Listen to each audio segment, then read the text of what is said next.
Todos de nuevo, bienvenidos a Terror Desconocido. Bueno, hoy voy a hacer algo especial. Hoy no voy a hablar de ninguna película en general, sino que voy a hablar de las mejores películas de terror de la historia. Vale, voy a especificar aquí.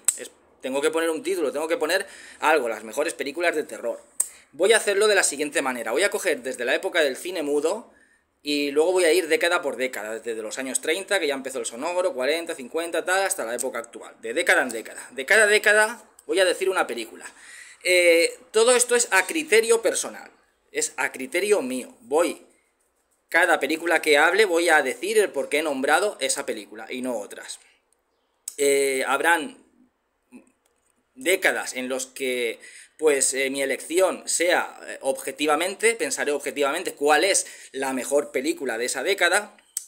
Luego, cuando no hay ninguna película que sea mejor, objetivamente también miraré la que ha tenido más repercusión, también.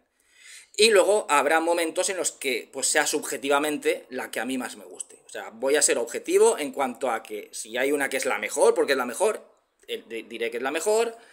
También seré objetivo cuando no hay ninguna que sea la mejor, pues diré la que haya sido más representativa.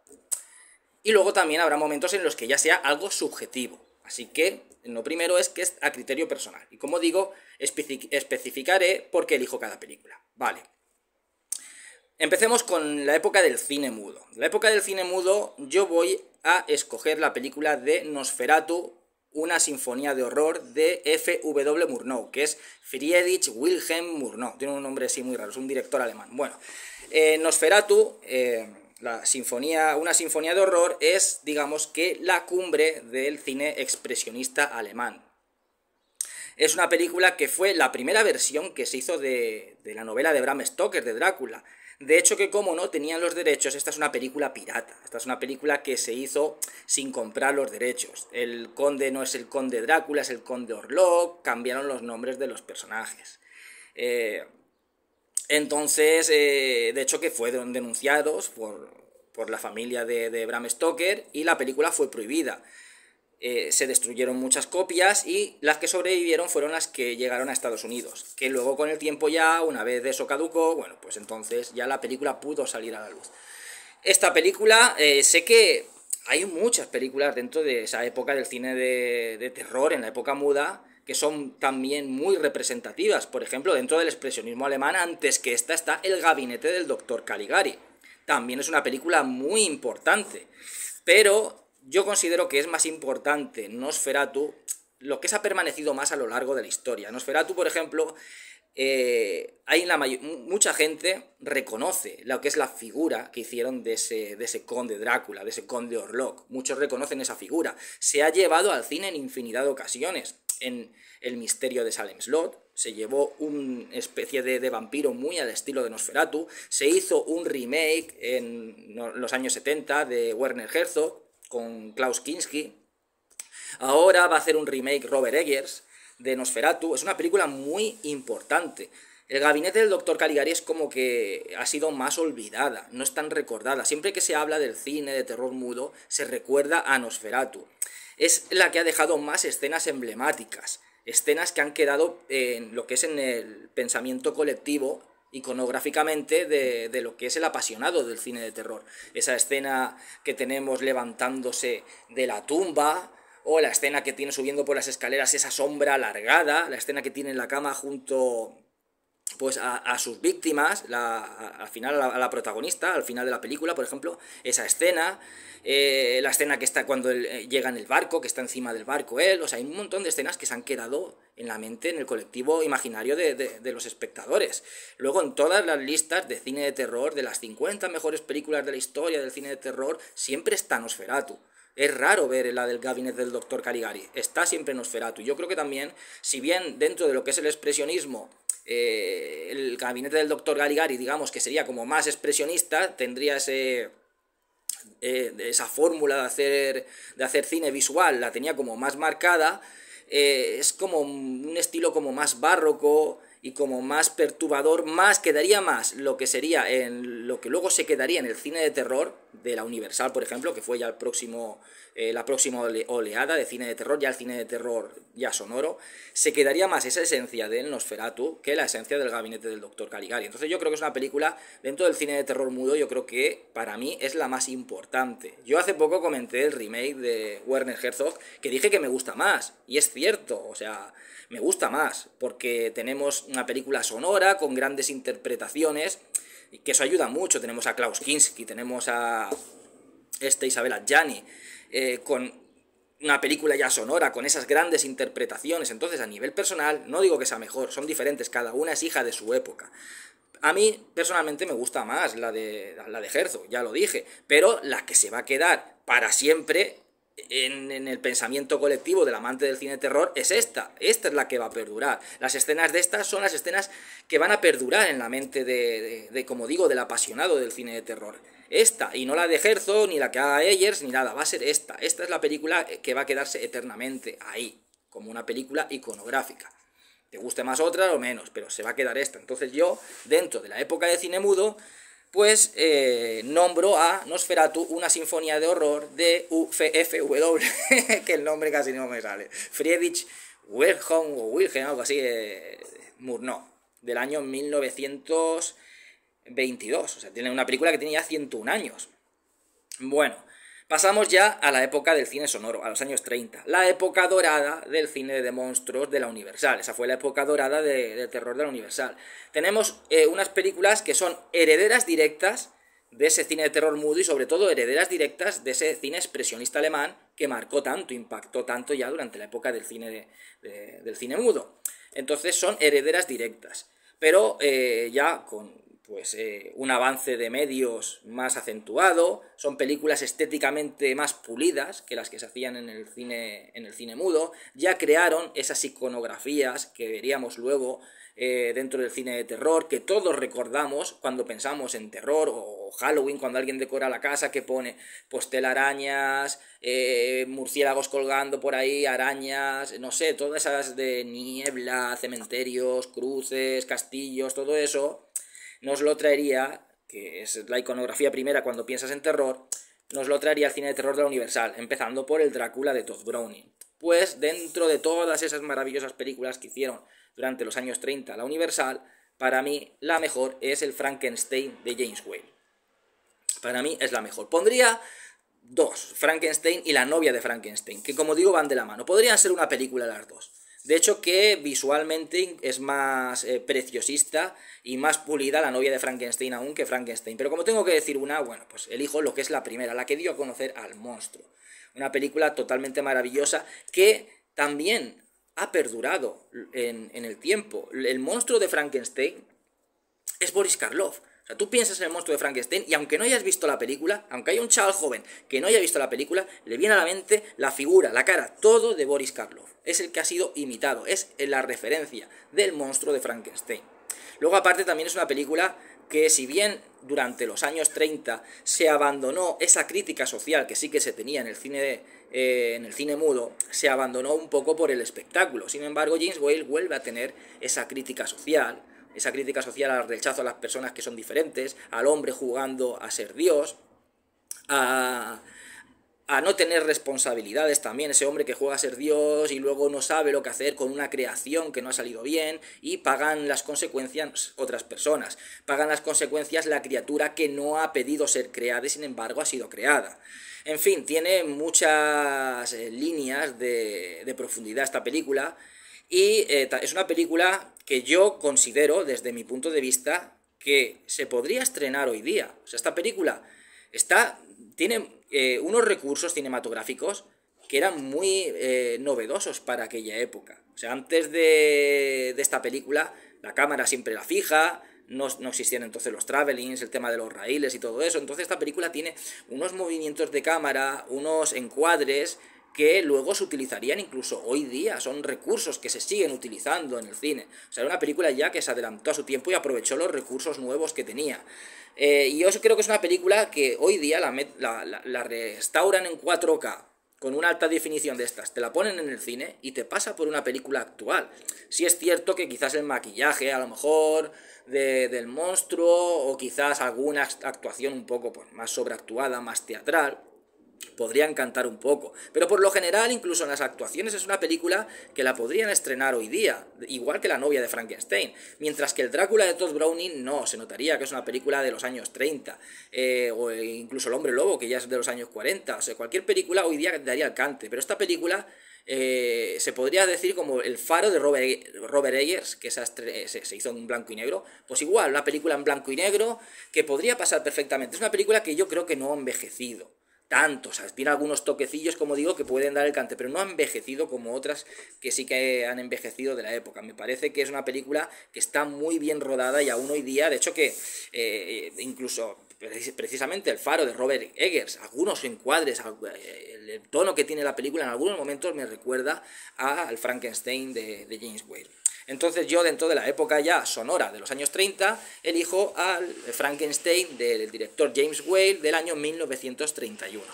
Pasamos ya a los años 40, años en los que la Universal estaba empezando ya a decaer, estaba sacando pues un montón de mejunjes raros, pues combinaba en una película para poder atraer al público, pues combinaba al Drácula con el hombre lobo, el monstruo de Frankenstein, los metían todos en una película, o los hacían pelearse, o los metían en comedias de estas de Abbott y Costello, o bien metían en una película Boris Karloff, Bela Lugosi, que trabajaron mucho, Lon Chaney Jr., en fin, los metían a todos ahí. Pero la época de los años 40 fue una época en la que surgió más otra productora, que fue la RKO, gracias a un director llamado Jacques Tourneur. Entonces, yo para esta década elegiría a la película Yo anduve con un zombie de Jacques Tourneur, que es del año 42 o 43, no lo recuerdo bien. Esta película no es la que más me gusta, no es la que más me gusta. De hecho que en los años 40, por ejemplo, El hombre lobo de George Wagner me gusta más, personalmente. La de... ¿Cómo se llama esta otra de Al morir la noche, por ejemplo? La escalera de caracol.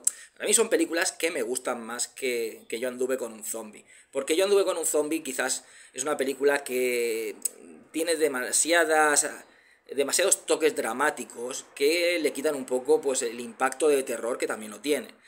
Pero dentro, ahora aquí ya no hablo objetivamente he nombrado anteriormente las que me parecen también las mejores. Y aquí también, aunque no sea la que más me guste, esta es la que me parece mejor de los años 40, la que está mejor dirigida. Jacques Tourneur tomó también muchas referencias de lo que es el expresionismo alemán. Era el que aún conservaba ese tono expresionista alemán, ese juego de luces y sombras. Mientras que las demás películas ya cada vez lo iban perdiendo más. Y en los años 40 prácticamente estaba perdido, sobre todo en el cine de la Universal. Y el que lo conservaba era Jacques Tourneur. En cuanto a dirección, es la película de los años 40 que me parece que es la que está mejor dirigida a nivel técnico y me parece la mejor. Por lo tanto, elijo, aunque no sea la que más me guste, a Yo anduve con un zombie. Anteriormente tenemos, por ejemplo, una película de una temática similar, de zombies también, de los zombies de vudú, los zombies anteriores a La noche de los muertos vivientes, que es la de La legión de los hombres sin alma, de Bela Lugosi, que a mí también me gusta más. Luego también, pero ya digo, como película esta es mejor. Hay que saber diferenciar subjetivamente de objetivamente. Subjetivamente hay otras que me gustan más, pero objetivamente pues esta es mejor que esas otras. Entonces, dentro de lo que es el cine zombie vinculado al vudú y a la mitología de las Antillas, para mí las mejores películas que se han hecho fueron La legión de los hombres sin alma, que sería la primera, Yo anduve con un zombie, que sería la mejor a nivel técnico, y por último también otra gran película que me encanta, que es la de La serpiente y el arco iris de Wes Craven. Así que de los años 40 pues elijo la de Yo anduve con un zombie, de Jacques Tourneur. Bueno, pasamos a los años 50. Bueno, los años 50 fue una época en la que el cine de terror no estaba tan en auge. Se estaba más de moda el cine de ciencia ficción, el cine de suspense, las películas de Alfred Hitchcock. El cine de terror ya estaba la Universal prácticamente muerta en cuanto a las películas de monstruos. Ellos hacían también otro tipo de películas. Pero lo que es el tema de monstruos, la RKO también, o sea, estaban como dando ahí unos últimos coletazos, pero la cosa no iba para adelante. Y surgió de ahí una productora británica, pasamos de Estados Unidos al Reino Unido y surgió una productora británica que es la Hammer, que ya existía. La Hammer está desde los años 30, pero una productora muy pequeñita, una productora que también hacía muchas películas de suspense, de ciencia ficción, pero no tenía grandes éxitos, era algo pues muy pequeñito, hasta que en el año 1957 apareció La maldición de Frankenstein de Terence Fisher, que fue todo un éxito, fue la entrada de ese cine de terror moderno, que luego ya acuñó, porque daría como ese peldañito, ese pasito más en cuanto a modernidad, La noche de los muertos vivientes, pero quien comenzó el cine de terror moderno fue La maldición de Frankenstein de Terence Fisher y dio un paso, el comienzo del auge de esta productora británica y un nuevo resurgir de ese cine de monstruos,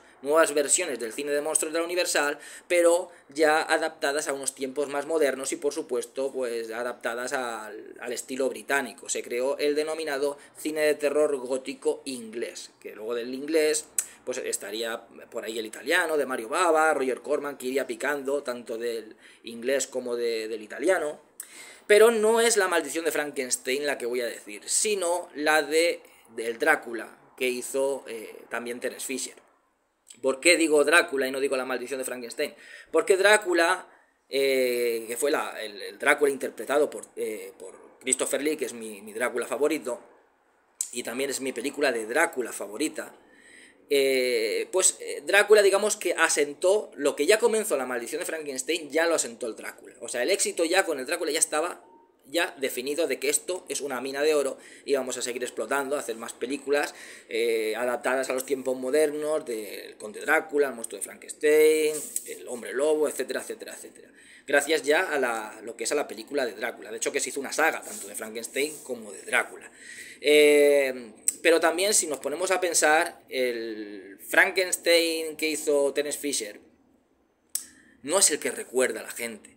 Y es una película muy importante, como digo, es el paso a ese cine de terror moderno. Pero hoy día, cuando alguien piensa en lo que es el apasionado al cine de terror, en cine de terror moderno, ya se va a La noche de los muertos vivientes, porque fue la que dio ese otro pasito.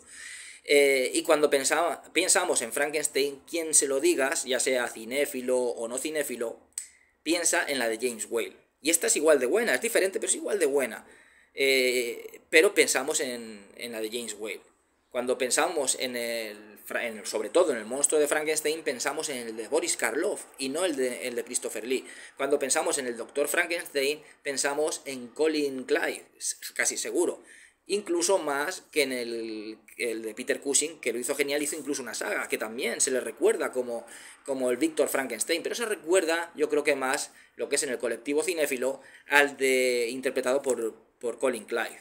Sin embargo, con Drácula pasa algo diferente. Con Drácula, cuando nos ponemos a pensar, si pensamos en el Conde Drácula, ya hay alguien que le hizo sombra a Bela Lugosi, mientras que a Boris Karloff nadie le hizo sombra, a Bela Lugosi sí, porque cuando pensamos en Drácula mucha gente piensa en Christopher Lee y no piensa en Bela Lugosi. Hay gente que piensa en Bela Lugosi, pero otros muchos piensan en Christopher Lee, como es mi caso. Hay gente que le gusta más Christopher Lee, como es mi caso.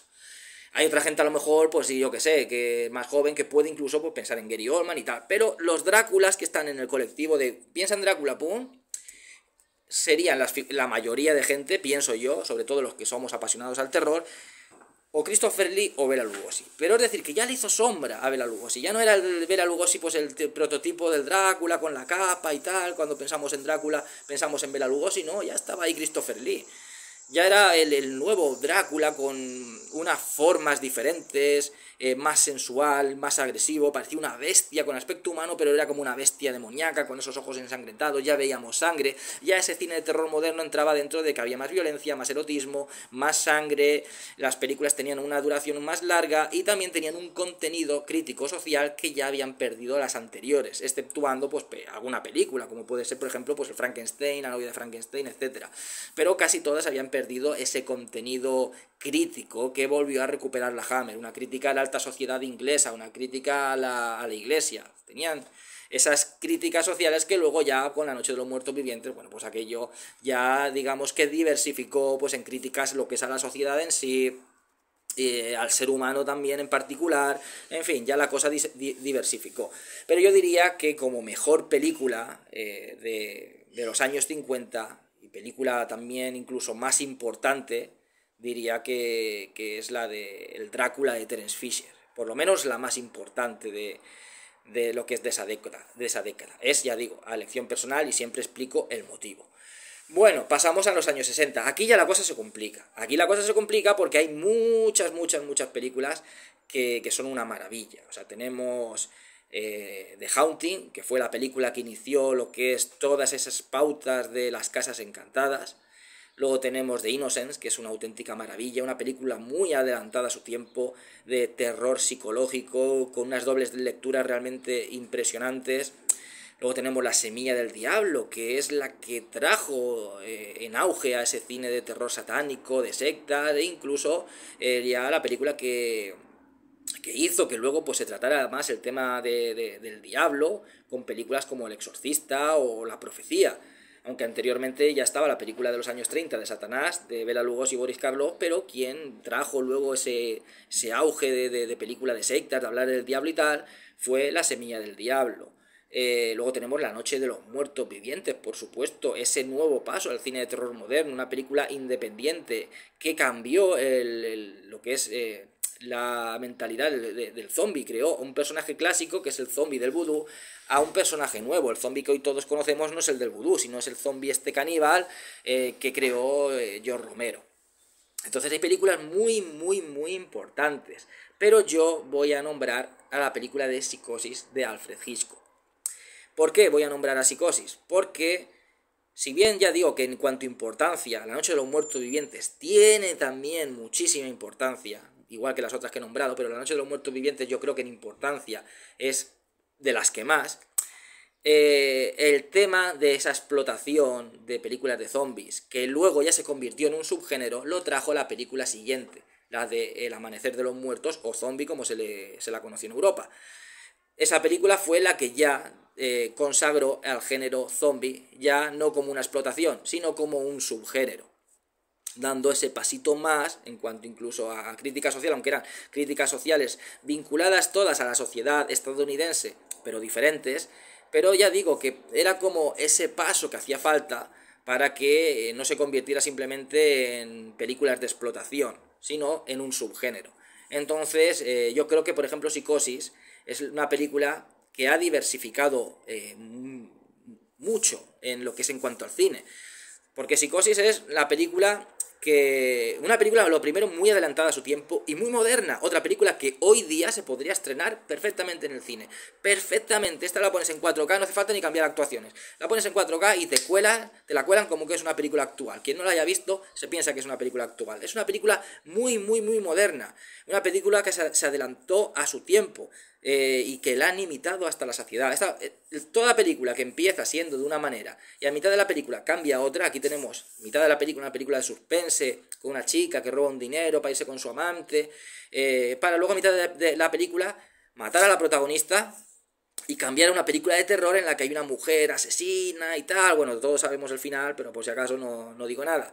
En un motel. O sea, ha cambiado completamente. Y esto luego lo hemos visto hasta la saciedad. El matar a la protagonista a mitad de película ya lo hizo luego Narciso Ibáñez Serrador en La Residencia. Cambiar la película de un argumento y a mitad de película a otro, luego lo hemos visto pues, en Abierto hasta el amanecer. Y en un montón de películas que te han cambiado. Empiezan de una manera y cambian a otra. Y eso es debido a Psicosis. Luego, el tema de ese asesino en más vestido, de que parece una entidad sobrenatural, que luego trataríamos más en los slashers, pues viene de aquí. Esa anciana que parece una sombra con el cuchillo, lo que son los crimis alemanes, películas que mezclan suspense con el terror, provienen de Psicosis. Aparte de que también luego hubo una explotación, muchas películas de William Castle que se asemejaban a Psicosis, muchas películas que se asemejaban a Psicosis, pero tenemos los crimis alemanes de los cuales salieron los giallos italianos que se asemejaban a Psicosis, y de los giallos italianos los slashers, y la raíz de todo era Psicosis. Luego también tiene muchos elementos de lo que es el American Gothic, como luego fue La Matanza de Texas, por ejemplo,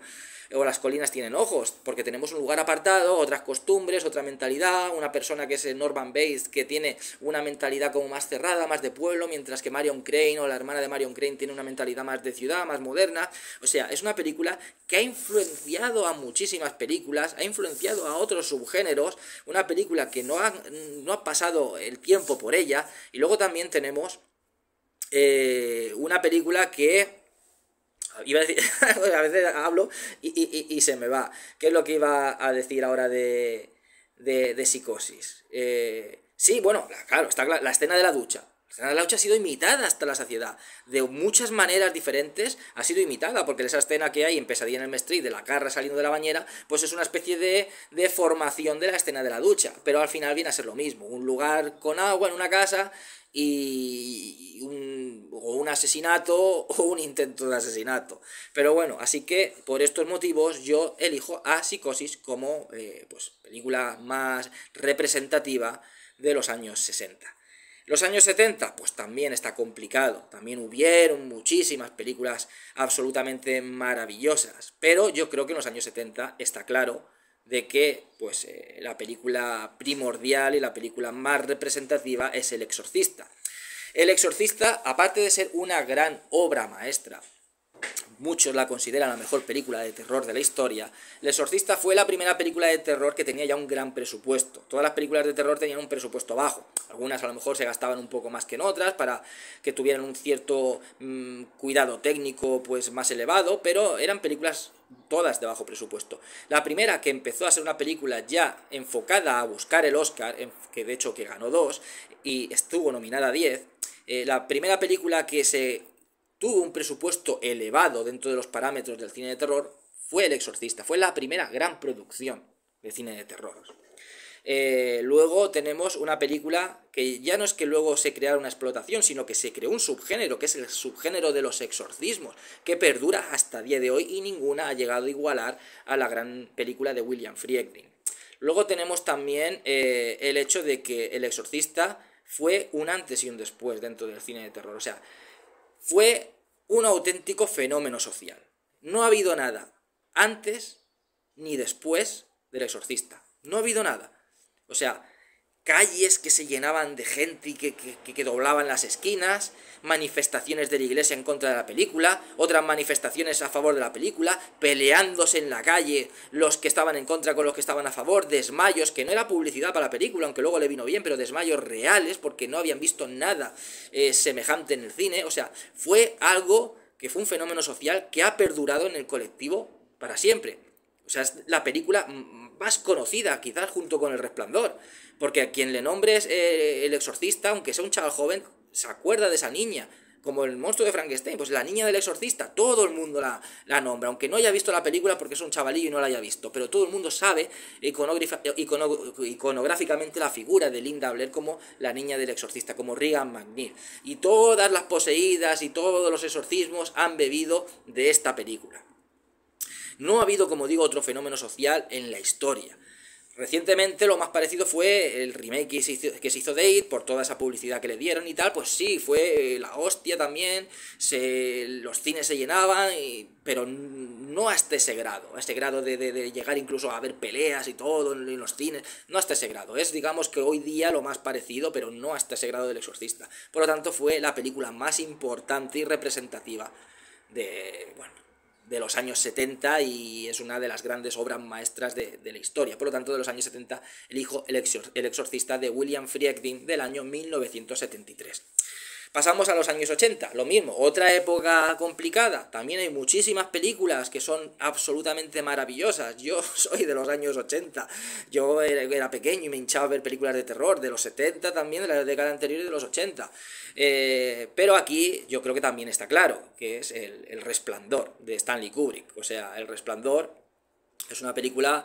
Yo, cuando hice el tag de cine de terror, cuando la pregunta de cuál es la mejor película de terror de la historia, yo nombré al Resplandor. Yo creo que El Resplandor, junto con El Exorcista, estas dos, pues ahí estarían, ¿no? Como las mejores películas de terror de la historia. O sea, El Resplandor me parece a nivel técnico una película perfecta.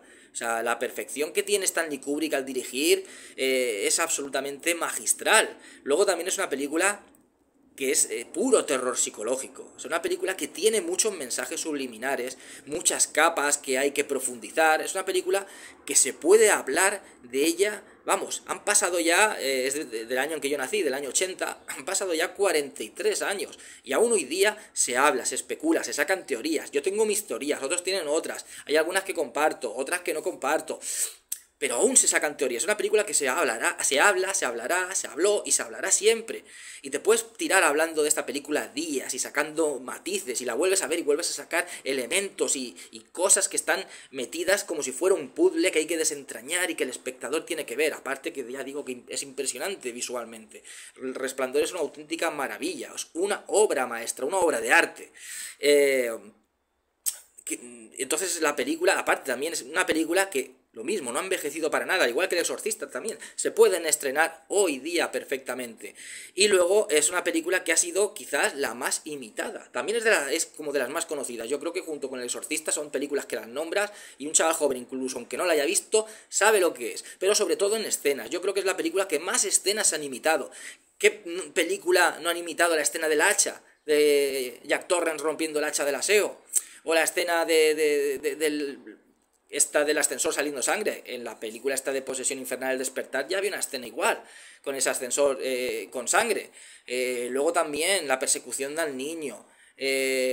Cuando mata a Dick Halloran. Las gemelas en el pasillo. El niño en el triciclo con el triciclo. Recorriendo los pasillos. La escena que sale la mujer esta que es joven y luego se va haciendo anciana, que abraza a Jack Nicholson del aseo. O sea, son escenas que se han quedado. Yo creo que es la película que más escenas iconográficas han quedado en la mente del espectador y son escenas que la gente las recuerda, sea apasionado del cine de terror o no, son escenas que están ahí, que han sido imitadas hasta la saciedad. Es yo creo que la película más imitada en cuanto a escenas que ha habido. Por lo tanto, en los años 80 elijo al Resplandor del año 1980 de Stanley Kubrick. Llegamos a la década de los 90 y aquí es cuando va a haber polémica. Como ya he dicho en un principio, todo esto es algo a nivel personal. Y explico cada vez que hablo de una película el motivo por el que elijo la película. Vale, los años 90, aunque fue una película ya un poco más desgastada que los años 80, los slashers que estaban tan en boga en los años 80, en los 90 ya estaban de capa caída. Luego, pues las sagas tan famosas como Pesadilla en Elm Street, como Viernes 13, Halloween, también estaban ya decayendo. O sea, fue una década más floja, aunque tuvo cosas muy buenas. Si bien los 80, los 70 y los 80 fueron los 70 como una revolución dentro del terror, y los 80 era como, dentro de que ya se había creado esa revolución, digamos que una puesta al día en cuanto a efectos especiales, en cuanto a películas a nivel técnico, y todo eso fue como, pues todo una mejora. Pero en los años 90 es como que no renovaron nada, pero hubieron películas también muy buenas y muy representativas. Wes Craven, por ejemplo, renovó de nuevo y le dio un nuevo aire fresco al cine slasher con Scream Vigila quien llama. Una película muy importante. Aún hoy día se hacen películas de Scream. Igual que lo hizo en los años 80 con Pesadilla en Elm Street. También renovó el subgénero del slasher. Luego hay películas muy importantes, como El Sexto Sentido, El Proyecto de la Bruja de Blair, que no es santo de mi devoción, pero hay que reconocer que es muy importante. Fue la que ya un poco empezó a dar a conocer, aunque ya habíamos visto el género de found footage antes que en La Bruja de Blair. La primera fue Holocausto Caníbal, que no es del todo found footage, pero bueno, pero la que dio un poco esa fórmula a conocer, que luego ya con Paranormal Activity ya se puso de moda, pues fue Proyecto de la Bruja de Blair. O sea, hay películas muy importantes, El Silencio de los Corderos, muchas. Pero yo aquí voy a ir a lo subjetivo, voy a ir porque aquí tengo que hacerlo subjetivo. Lo mismo, si recordáis el tag de terror, la película de ¿cuál es la mejor película de terror de la historia? ¿Y cuál es tu favorita? Bueno, pues yo nombré la mejor película de terror de la historia, El Resplandor, pero ¿cuál es tu favorita? Yo nombré En la boca del miedo de John Carpenter. Y es la que voy a decir para los años 90. Porque es una película que me apasiona, una película que si tuviera que elegir una película de terror, ¿cuál es tu película de terror favorita? Yo diría En la boca del miedo. O sea, En la boca del miedo es una película que es pasión lo que tengo yo por esa película. Le tengo un cariño, dentro de todas esas películas que me apasionan, me encantan y están en mi corazón, quien tiene un hueco especial ahí es En la boca del miedo. Para mí es una obra maestra. Y es una película que, sin estar basada en ninguna novela ni en ninguna historia de Lovecraft, es la película más Lovecraftiana que jamás se ha hecho. Me encanta las actuaciones, cómo está dirigida, la película, las escenas. Es una película también que tiene un terror muy psicológico y también se puede hablar y se puede sacar mucho de esta película, al igual que del Resplandor. O sea, es una película que me parece fascinante, absolutamente fascinante, y me encanta. O sea, tengo yo una historia, ya la he contado, si la cuento ahora, pues el vídeo no acaba, pero tengo yo una historia con esta película que vamos, que yo cuando la descubrí ha quedado ahí en mi corazón y es mi película de terror favorita. Entonces yo aquí voy a lo subjetivo. Sé que muchos no es una película tan conocida como otras, sé que en cuanto a relevancia e importancia, otros, si subjetivamente me podéis decir, sí, oye, pues tenías que haber dicho El Sexto Sentido, tenías que haber dicho Scream, tenías que haber dicho incluso El Proyecto de la Bruja de Blair, aunque no te guste. Bueno, vale, pero aquí tengo que ir a lo subjetivo. Aquí voy a lo subjetivo. Y esta es mi película de terror favorita. Entonces, en los años 90 elijo En la boca del miedo, del maestro John Carpenter, que también es mi director de terror favorito, y del año 1994. Bueno, pasamos ya al siglo XXI, a los 2000, del 2000 al 2010. Aquí también va a haber polémica, lo mismo. Aquí voy a ir también al objetivo. Aquí no voy a ir a lo subjetivo, porque hay muchas películas que me gustan igual y no podría elegir subjetivamente la que más me gusta.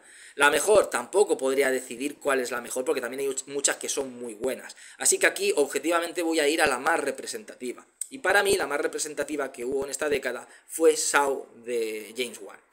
¿Por qué? Porque yo, aparte de que es una saga muy larga, que hasta hoy día perdura esa saga, se creó un nuevo icono del cine de terror, que es este Jigsaw, este Puzzle o John Kramer. Se tomó ese thriller rollo urbano, rollo El silencio de los corderos, rollo Seven, con elementos de terror, elementos de lo que luego se denominaría el torture porn, aunque más que en la primera, yo creo que esto se hizo un poco más en la segunda y sobre todo en la tercera y en las películas estas de Hostel.